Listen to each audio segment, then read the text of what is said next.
안녕하세요. 요즘에 신림역 사건도 있었고 분당 서현역 사건도 있었고 우리 사회에 묻지마 범죄가 아주 많이 보도되고 있는데요. 일단 그런 사건들에서 피해를 입으신 분들께 진심으로 애도를 표하고 또 회복 중이신 분들은 얼른 쾌차하시기를 바라겠습니다.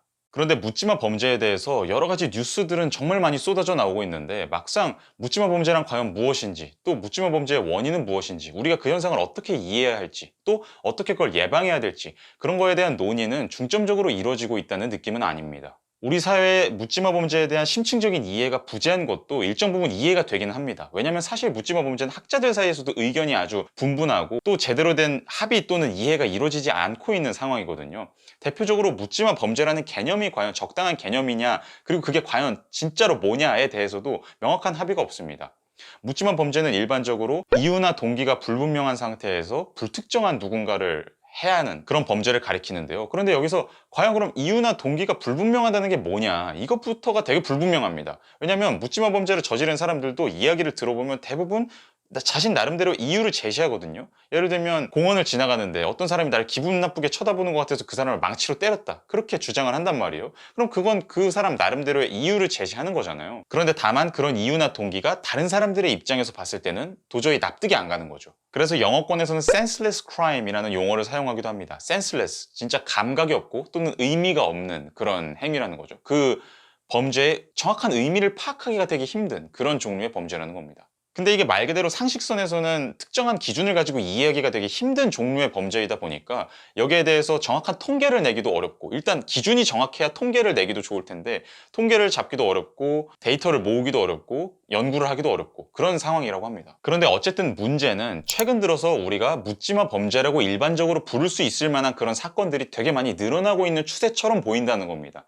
이건 한국뿐만 아니라 전 세계적인 트렌드이기도 합니다. 대표적으로 한 연구에 따르면 미국에서 지난 50년간 총기 난사 사건 중에 약 20% 정도가 지난 5년 동안에 집중되어 있다고 합니다. 총기 난사는 미국에서 가장 대표적인 형태의 묻지마 범죄 중 하나거든요. 총기 난사를 하는 사람들의 대부분이 특정한 이유가 있어서 명확하게 자기한테 원한이 있는 누군가를 쏘아서 죽이는 게 아니라 그냥 어떤 공공장소에 가서 난사를 하는 게 말 그대로 총기 난사란 말이에요. 자, 그렇다면 묻지마 범죄를 저지르는 사람들은 도대체 왜 그런 일을 저지르는 걸까요? 그런 사람들은 어떤 특성을 공통적으로 갖고 있을까요? 사실 해외에서도 이 묻지마 범죄에 해당하는 현상에 대한 연구가 이뤄진 지 그렇게 오래되지 않았습니다. 기껏해야 한 1980년대, 90년대 들어서 좀 그나마 연구가 되기 시작했는데 초창기에는 이 현상이 그냥 정신 이상자들의 행동이 아닐까? 정신 장애를 가진 사람들이 주로 이런 범행을 벌이는 게 아닐까? 그런 관점이 되게 강했었고 그래서 그런 관점에서 실제로 연구도 많이 했습니다. 지금도 우리가 뉴스를 보면 가장 먼저 접하게 되는 게 그래서 이번에 이 끔찍한 일을 저지르는 사람은 사이코패스 검사를 받고 있습니다. 이전에 조현병 진단을 받은 적이 있다고 합니다. 이런 식으로 그 사람을 정신 이상자로 몰아가려는 경우가 되게 많거든요. 근데 이게 완전히 틀린 말은 아니라는 주장이 많습니다. 왜냐면 다른 강력범죄를 저지르는 사람들에 비해서 이 묻지마 범죄를 저지르는 사람들은 조현병이나 양극성 장애, 양극성 장애는 이제 기분이 너무 심하게 널뛰는 거거든요. 그런 종류의 정신장애를 갖고 있는 비율이 약간 높다라는 연구 결과가 있습니다. 그런데 문제는 사실 그 비율이 생각보다 아주 높지는 않다는 겁니다. 한 국내 연구에 따르면 그 연구에서는 25명의 끔찍한 묻지마 범죄를 저지른 사람들을 심층 조사를 해봤는데 그 사람들 중에서 약 17% 정도가 조현병 때문에 어떤 끔찍한 범죄를 저지를 만한 위험성이 있는 것으로 드러났고요. 그리고 정말 위험한 정도의 사이코패스로 나타난 사람들은 한 20% 정도였습니다. 한마디로 나머지 사람들은 그렇게까지 심각한 정신장애를 갖고 있다고까지 말하기 어려운 상태였다는 겁니다. 그냥 우리 주변에서 평범하게 볼 법한 어떻게 보면 어떤 기준에서는 평범하다고까지 말할 수 있을 정도의 정신 상태를 가진 사람들이 그런 끔찍한 범죄를 저질렀다는 거죠. 해외에서도 단순히 정신장애를 바탕으로 묻지마 범죄를 설명하려고 하는 건 딱히 실효성이 없다. 그걸로는 묻지마 범죄 전체를 설명하기에 너무 빈약하다라는 주장이 최근에는 되게 많이 제기되고 있습니다. 자, 그렇다면 묻지마 범죄를 묶어서 설명해 줄 수 있는 키워드는 정말 존재하지 않는 걸까요?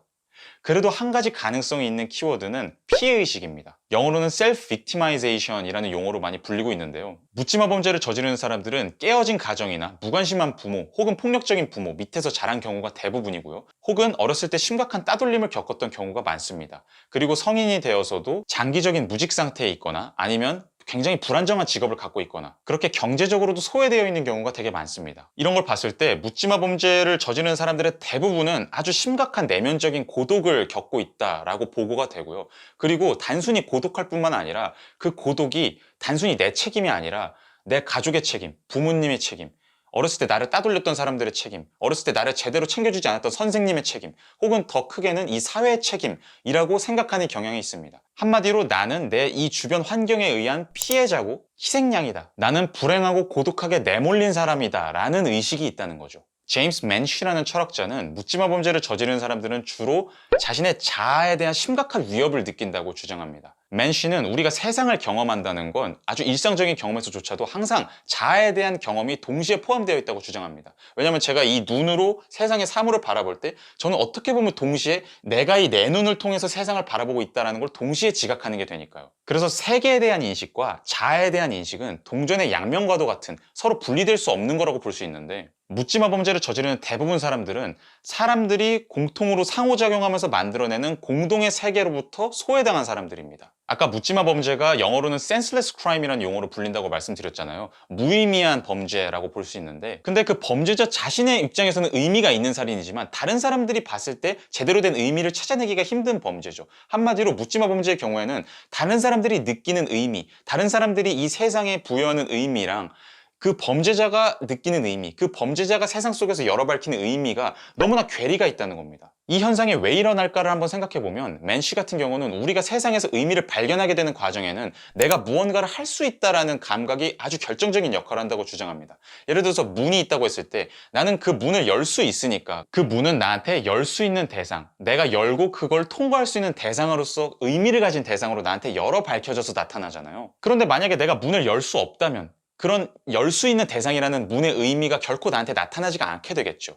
그런데 이런 세 개의 대상들의 의미는 단순히 나 혼자서 열어 밝히는 게 아니라 내 주변에 있는 다른 사람들과 공통으로 열어 밝히는 것이기도 합니다. 내가 문을 보고 열 수 있는 것이라고 느낄 때 다른 사람들도 다 비슷한 것을 느끼거든요. 그렇기 때문에 우리는 공통의 의미라는 것을 갖고 살아갈 수가 있죠. 그런데 만약에 내가 다른 사람들은 다 할 수 있고 자연스럽게 인식할 수 있는 것들을 나는 할 수 없고 인식할 수도 없는 상황 속에 놓여 있다면, 그럼 다른 사람들이 갖는 의미와 내가 느끼는 의미 사이에 아주 심각한 괴리가 생길 겁니다. 맨쉬가 제시하는 대표적인 상황은 경제적인 소외의 상황입니다.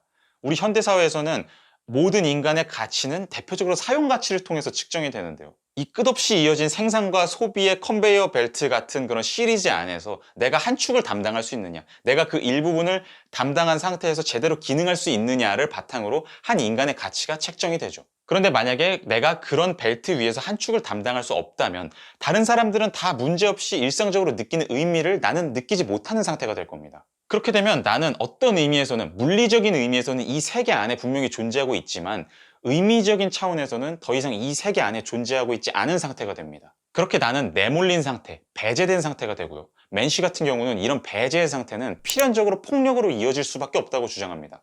왜냐하면 내가 평소에 굳이 폭력을 저지르지 않는 이유는 내가 이 세계에 속하면서 그 세계의 의미를 잘 파악하고 그 세계에 의해서 부여되는 규칙에 동의하고 잘 동조하고 있기 때문이거든요. 그런데 만약에 어차피 내가 그 세계로부터 내몰렸다면, 배제당했다면 더 이상 그 세계의 규칙에 따를 필요도 없는 거죠. 한마디로 묻지마 범죄를 저지르는 그런 자신이 배제됐다고 느끼고 자신이 억울하다고 느끼고 내가 이 사회에 의한 희생양이고 다른 사람들이 느끼는 의미를 더 이상 이 세계에서 찾을 수 없는 사람들은 범죄를 저지르지 말아야 할 이유가 더 이상 없는 겁니다. 이건 아주 심각하면서도 끔찍한 상황이라고 볼 수 있죠. 우리가 또 묻지마 범죄에 대해서 한 가지 생각해 볼 수 있는 중요한 포인트는, 묻지마 범죄를 저지르는 사람들 중에서는 2030 남성이 압도적으로 많다는 겁니다. 이건 한국뿐만 아니라 전 세계적으로 봐도 20대, 30대 남성들이 그런 끔찍한 행동을 저지르는 경우가 대부분입니다. 그렇다면 도대체 왜 그런 걸까를 한번 생각해 볼 수 있는데, 원래 심리학에서는 영 메일 신드롬이라는 용어가 있습니다. 원래 젊은 남성들, 특히 한 젊은 성인기 정도에 되는 남성들은 다른 연령층의 다른 성별의 사람들에 비해서 폭력적인 활동을 저지르는 경우가, 리스키한 활동을 저지르는 경우가 되게 많다는 겁니다. 여기에 대한 정확한 원인은 알기 되게 어렵겠지만 적어도 진화심리학적으로 참고해볼 만한 한 가지 견해가 있습니다. 그거는 일단 남성과 여성의 신체 구조의 차이, 또 생식 구조의 차이에서 기인하는 것인데요. 여성은 만약에 자신이 아이를 갖게 되면 오랜 시간 임신 상태에 있어야 되고 또 출산을 해야 되고 그 이후에 자신이 어쩔 수 없이 책임지고 길러야 되죠. 그렇지 않으면 제대로 된 후손을 남길 수가 없습니다. 그런데 남성 같은 경우는 순전히 생물학적인 관점에서만 보면 어떻게든 성관계를 맺기만 하면 그러면 그 다음 일은 본인이 책임지지 않아도 된다는 거예요. 여성이 알아서 나와서 길러줄 가능성도 존재하니까요. 그렇기 때문에 생식 능력이 활발한 젊은 남성들 사이에서는 어떻게든 과시나 혹은 폭력이나 위험한 행동이나 그런 거를 통해서라도 내 주변의 다른 경쟁자들을 제치고 여성과 관계를 맺을 수 있는 그런 사람이 되는 걸 되게 선호한다는 겁니다. 내가 당장 내일 죽을 가능성이 있더라도 오늘 일단 한 명과 성관계를 맺으면 그걸로 내 후손을 남길 가능성이 생기니까요. 이렇게 원래도 2030 남성들은 폭력적인 행위로 향할 가능성이 어느 정도 높은 건 사실인데, 그런데 여기에다가 플러스 최근에 변화한 사회 구조가 더더욱 20대 30대 남성들이 폭력으로 향하도록 이끌고 있다는 주장도 있습니다. 대표적으로 제가 최근에 보게 된 견해는 미리암 린트너라는 심리학자의 주장인데요. 린트너 같은 경우는 최근 전 세계적으로 결혼 시장이나 연애 시장에서 남성들이 여성에 비해서 되게 불리한 상황에 처해 있고, 사회적 지위가 낮은 남성들은 상대적으로 안정적인 성적 관계를 유지하기가 되게 아주 많이 옛날보다 힘든 상황이 됐고, 그렇기 때문에 그런 사람들 속에서 고독이 쌓이고 불만족이 쌓이고 그것이 커져서 분노가 되고, 그러다 보니까 그 중에는 아주 극단적인 폭력으로까지 표출되는 경우가 최근에 점점 많아지고 있다고 이 심리학자는 주장을 합니다. 이 현상을 설명하기 위해서 이 심리학자는 사실상 일부 다처제라는 용어를 사용하는데요. 굉장히 도발적인 단어죠. 그러니까 지금 전 세계적으로 많은 나라들에서는 법적으로는 일부 일처제가 유지가 되고 있죠. 한국도 그렇고 이 린트너가 연구를 하고 있는 미국도 그렇고. 그런데 사실상 사람들이 살아가고 있는 모습을 잘 들여다보면 일부 다처제라는 겁니다. 왜냐하면 능력이 좋고 사회적 지위가 높은 남성들이 바람을 핀다든지, 아니면 한 명과 결혼을 해서 생활을 어느 정도 하다가 나중에 이혼하고 다른 더 젊고 어린 여자를 만난다든지, 그런 식으로 능력 좋은 한 명의 남자가 많은 여자를 독차지하는 경우가 지금 사회에서 너무나 흔해졌다는 겁니다. 린트너 같은 경우에는 일부 일처제 같은 경우에는 진화심리학적으로 봤을 때 인류의 문화가 진화해오는 과정에서 사회 내에 남성들 간의 위험한 갈등을 최소화시킬 수 있는 장치이기 때문에 가장 많은 문화권에서 가장 널리 받아들여지는 제도가 됐다라고 주장을 합니다. 왜냐하면 일부 일처제에서는 아무리 능력 좋은 남성이라고 하더라도 한 명의 여성과만 결혼을 할 수 있고, 그렇기 때문에 가장 사회적 지위가 낮은 남성들한테도 충분히 자신의 짝을 찾을 수 있는 기회가 생긴다는 거죠. 그런데 요즘 사회는 점점 더 그렇지 않은 사회가 되어가고 있다는 겁니다. 거기에는 일단 성적인 개방성이 되게 중요한 역할을 했고요. 피임 수단 같은 것들이 많아지면서 사람들은 더 이상 임신을 염두에 두지 않고 다양한 사람들과 성적 관계를 맺을 수 있게 됐고, 또 여성의 지위가 향상되는 것도 되게 중요한 역할을 했습니다. 여성들이 일도 많이 하고 교육도 많이 받고, 그러면서 더 이상 남성에게 경제적으로 의존하지 않아도 되는 상황이 됐고, 그렇다 보니까 더욱더 높은 계층의 남성을 어떻게든 찾으려고 더 선호를 하게 된 거죠. 린트너는 여성 같은 경우는 원래도 진화심리학적으로 보면 남성보다는 더 상대방을 찾는 기준이 높을 수밖에 없다고 주장을 합니다. 왜냐하면 여성 같은 경우는 자신이 임신과 육아 책임을 다 져야 되니까 최대한 오랜 기간 동안 자신한테 많은 리소스를 공급해 줄 수 있는 남자를 찾는 게 합리적이잖아요. 그렇기 때문에 현대사회에서는 그런 리소스의 대표적인 경제력이고 또 교육 수준이고, 그렇다 보니까 원래도 일반적으로 여성들이 더 상대방을 찾는데 신중하고 기준이 더 높고, 그런 게 되게 자연스러운 현상이라고 심리학적으로는 분석이 된다고 합니다. 그래서 지금 미국의 사람들한테 한번 조사를 해보면 여성 같은 경우에는 56% 정도의 사람들이 내 기준에 맞는 남성을 찾기가 어렵다 이렇게 대답을 한다고 해요. 그런데 남성 같은 경우는 35% 정도가 그렇게 대답을 하거든요. 한마디로 여성들이 더 내 기준에 맞는 짝을 찾을 수가 없어 이렇게 느끼는 사람들이 많다는 거죠. 이걸 바꿔서 생각해보면 그만큼 많은 남성들은 여성의 기준에서 봤을 때 자격미달이라는 겁니다.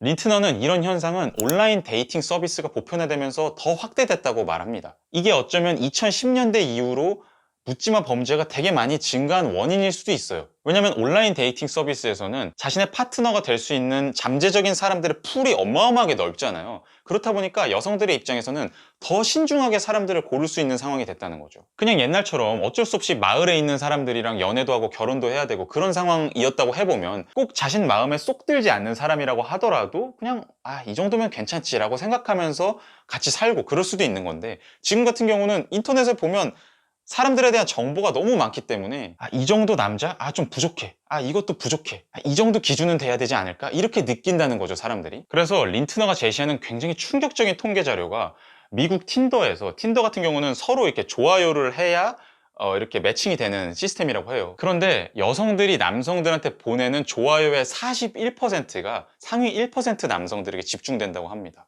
진짜 놀랍죠. 그리고 여성들이 남성들에게 보내는 좋아요의 96%가 상위 50%의 남성에게 집중이 된다고 해요. 이걸 바꿔서 말하면 하위 50% 남성들은 4%의 좋아요만 나눠 먹기를 한다는 거거든요. 그러니까 남성들의 입장은 되게 절망적이라는 거죠. 이게 결혼 시장은 조금 얘기가 달라요. 린트너도 그걸 지적을 하거든요. 결혼 시장 같은 경우에는 오히려 여성들이 상대방을 못 찾겠다, 상대방이 없다, 이렇게 말하는 경우가 되게 많아요. 그런데 그 이유도 한번 가만히 생각을 해보면 여성들은 진짜로 남자가 없는 게 아니에요. 남자가 순전히 없는 게 아니라 자신의 기준에 맞는 남자를 찾을 수가 없는 거죠. 이거는 물론 남자 여자 다 똑같겠지만, 그런데 남성들에서는 비교적 자신이 아무리 기준을 낮추고 아무리 여성에게 다가가려고 해도 어떻게 해서도 여성과 관계를 맺을 수 없는 남성들이 많다는 겁니다. 왜냐면 여성들이 기준이 더 높으니까. 그렇게 되면 심각한 고독과 좌절을 느낄 수밖에 없는 게 되게 자연스러운 흐름이겠죠. 그래서 실제로 서구권에서 자행되는 총기 난사 사건들을 보면 이런 성별 간의 불균형 상황에 대한 개탄을 표현하는 경우가 되게 많다고 합니다. 대표적으로 엘리엇 로저라는 이슬라 비스타 슈팅스라는 되게 끔찍한 사건이 있었는데, 그 사건의 범인이 있는데, 그 사람 같은 경우는 그 범행을 저지르기 전에 자신의 매니페스토를 인터넷에 남기고 가서 총기 난사를 했는데, 그 매니페스토에 Tall Hunky Jacks라는 표현을 썼고요, 또 Evil Slutty Bitches라는 표현을 썼다고 합니다. 한마디로 키 크고 잘생긴 건장한 남정네 놈들, 그리고 사악하고 문란한 여자들, 그런 사람들한테 저주를 퍼부었다는 거죠. 이건 사실상 일부 다처제가 된 지금 현 사회에서 소외된 남성이 강력한 분노를 표출한 거라고 볼 수 있습니다. 여기서 이 현상을 우리는 다시 피해의식과 결합해서 생각할 필요가 있는데요. 그렇게 소외된 상황에 처했다고 해서 모든 사람들이 다 끔찍한 범죄를 저지르는 건 당연히 아닙니다. 대부분 사람들은 그냥 살아가는데, 그 상황에서 자신이 그 상황에 내몰린 게 사회 흐름의 문제라고 생각하는 사람들, 아니면 아까도 말씀드렸지만 가족의 문제라고 생각하는 사람들, 그런 식으로 환경의 문제가 있고 자신은 희생양이다, 나한테 피해가 있다 라고 생각하는 사람들이 가장 그런 끔찍한 일을 저지를 수 있는 위험한 경우라고 볼 수 있습니다. 심리학자들은 자신은 자격이 충분히 있는데 내가 그 자격에 합당한 대우를 받지 못한다 라고 느낄 때 대표적으로 가장 큰 분노와 모욕감이 일어나는 상황이라고 합니다. 그래서 이렇게 사회에서 경제적인 차원에서든 아니면 인간관계의 차원에서든 성적인 차원에서든 소외된 사람들 중에서 나는 어떻게 보면 충분한 자격을 갖추고 있는데, 물론 묻지마 범죄를 저지르는 아주 많은 사람들은 자신에게도 문제가 있다고 생각을 하긴 합니다. 그런데 그 이상으로 나도 물론 문제가 있지만, 나도 물론 완벽한 사람은 아니지만 이 사회가 나를 그것 이상으로 훨씬 더 힘들게 한다. 예를 들어서 내가 알바할 때 좀 능력이 없는 건 알겠는데, 근데 그렇다고 해서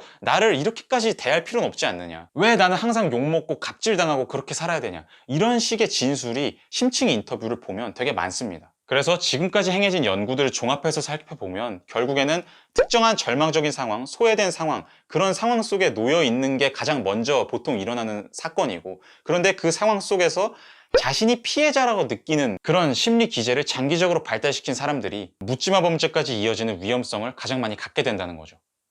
자, 그러면 묻지마 범죄를 최대한 예방하려면 물론 범죄를 이미 저지른 사람들에 대해서 잘 처벌을 하고 교정도 잘 하고 그런 것도 아주 중요하겠지만, 근데 무엇보다도 묻지마 범죄를 아직 저지르지 않은 사람들이 어떻게 거기까지 가지 않을 수 있도록 막겠느냐가 제일 핵심일 거잖아요. 그러면 최대한 많은 사람들이 최소한 나는 이 사회의 구성원으로서 속해 있으면서 다른 사람들이 공유하는 의미를 나 또한 공유한다 라는 느낌은 받고 살아갈 수 있게끔 최소한의 사회적 안전망은 마련하려고 노력하는 게 상당히 많이 필요할 것 같습니다. 그리고 어쩔 수 없는 이 현대사회의 경향상 사실상 일부 다처제가 실현되고 있는 상황이라면, 그러면 진짜로 성적으로 아예 진짜 많이 소외된 상황에 있는 사람들, 그런 사람들이 어떻게 자신의 욕망을 효과적으로 해소할 수 있을까, 그런 것도 잘 고민을 해봐야 된다고 생각합니다. 이런 문제가 되게 자극적인 문제이기도 하고, 또 성욕이나 욕망 그런 것들은 되게 개인적인 일이고 개인이 알아서 해결해야 될 것이, 이런 식으로 생각하는 경우가 되게 많은 것 같아요. 그렇기 때문에 거기에 대해서 아예 이런 방구도 하지 않고 어떤 논의를 하는 것 자체가 되게 부끄러운 일이고 그렇게 생각하는 사람들도 되게 많은 것 같은데, 저는 그래서는 안 된다고 생각하고요. 욕망을 해소하는 활동 역시 결국에는 사회 안에서, 인간이 도시 안에서 사회 안에서 살아가는 인간이라면 당연히 사회 안에서 그런 걸 하는 거기 때문에 이 문제에 대한 사회적인 조율 방안도 너무 부끄러워하지 말고 꺼리지 말고 공적인 장소에서 잘 토론을 해봐야 된다고 생각합니다. 네, 이렇게 제가 최근에 묻지마 범죄에 대해서 기존에 있었던 연구들도 많이 참조를 해보고 많은 생각들도 해보고 하면서 배운 것들, 느낀 것들을 한번 전달드려보는 시간을 가져봤는데요. 결국에는 이 영상을 통해서 제가 하고 싶은 핵심 주장 중 하나는 너무 사람들을 소외시키는 그런 현상을 막아야 된다라는 건데, 그런데 이런 주장을 들으시면서 많은 분들은 그러면 결국에 그 묻지마 범죄를 저지르는 사람들을 옹호하는 거냐? 이렇게 생각을 하실 겁니다. 근데 그렇게 해석은 좀 안 해주셨으면 좋겠고, 결국에 예방이 가장 중요한 문제잖아요, 지금 사회적으로. 묻지마 범죄는 예방하기가 되게 어려운 현상입니다. 왜냐면 말 그대로 진짜로 동기나 원인을 파악하기가 되게 어려운 그런 범행인데, 그럼 어떤 사람이 갑자기 눈이 획 돌아서 어떤 끔찍한 일을 저지르는 거를 어떻게 사회가 막을 수 있겠어요? 모든 사람들의 일거수일투족을 다 통제할 수도 없는데. 그렇다 보니까 심층적인 차원에서 사람들의 심리를 안정화시키고 잘 조율할 수 있는 방안들을 미리 잘 실천하는 게 제일 중요하다고 생각하고요. 그런 차원에서 이렇게 그런 일을 저지르는 사람들한테도 한번 공감을 해보고 그 사람들의 심리를 이해를 해보고 한번 해결책을 모색해 보자 라고 주장을 하는 것이니, 그런 차원에서 한번 이해를 해주셨으면 좋겠습니다. 네, 오늘 제가 준비한 내용은 여기까지고요. 여러분도 최근 벌어진 여러 사건들에 대해서 어떤 생각을 갖고 계신지, 이런 끔찍한 사건들이 더 이상 일어나지 않도록 최대한 억제하려면 어떻게 해야 되는지 여러분이 가진 생각을 많이 남겨주셨으면 좋겠습니다.